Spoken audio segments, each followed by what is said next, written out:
Selamat pagi, salam sejahtera. Berita paling hangat pagi ini, Nadma boleh bubar? Saya boleh letak jawatan, tapi apa penyelesaiannya? Berita sepenuhnya. Abdul Latif Ahmad berkata dia tiada masalah untuk meletakkan jawatan susulan dakwaan Agensi Pengurusan Banjir Negara Nadma gagal menguruskan hal ehwal banjir. Bagaimanapun soal menteri di Jabatan Perdana Menteri Tugas-Tugas SAS, adakah perkara itu akan menyelesaikan masalah?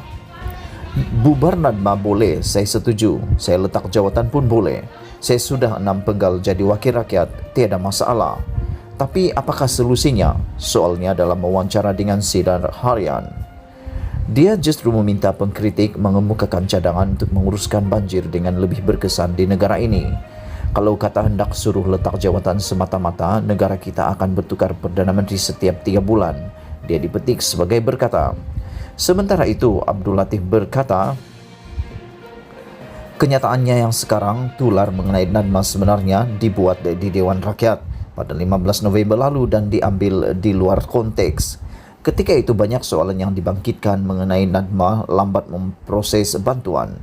Ingin saya jelaskan bahawa Nadma tidak memproses perkara tersebut, katanya. Menjelas isu itu lagi, Ahli Parlimen Mersing berkenan berkata pegawai daerah yang seharusnya berfungsi sebagai pengerusi jawatan kuasa pengurusan banjir atau bencana bagi peringkat daerah bila bencana diisytiharkan. Segala pengurusan berkaitan bencana di kawasan terbabit akan diuruskan oleh pengerusi jawatan kuasa pengurusan banjir atau bencana peringkat daerah. Nadma akan membantu sebagai urus setia kerana agensi ini hanya ada di peringkat persekutuan dan kita tiada kaki tangan di peringkat negeri atau daerah. Nadma hanya ada seramai 50 orang kaki tangan bertugas di peringkat pusat.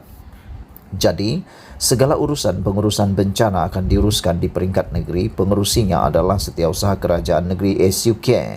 Manakala di peringkat daerah adalah tanggungjawab pegawai daerah, katanya. Dia juga berkata pengurusan bencana harus dikongsi oleh 3 peringkat kerajaan, iaitu pusat, negeri dan daerah atau pihak berkuasa tempatan. Kita tidak boleh suruh kerajaan pusat saja mengurus sebab bencana ini buta warna. Kalau nak serah semua sekali kepada pusat tak bolehlah, kerana bagi saya apabila berlaku bencana, ia perlu dikongsi dari segi pengurusannya. Kita ambil contoh jika pengurusan ini diambil alih oleh pusat. Cuba bayangkan bagaimana hendak menguruskan dari segi bantuan kepada mangsa. Jadi sebab itu kita kena kembali kepada 3 peringkat, iaitu daerah, negeri dan seterusnya pusat, katanya. Sekian isu hangat pagi ini. Jangan lupa tinggalkan komen anda, tekan butang subscribe dan kita jumpa lagi. Bye-bye.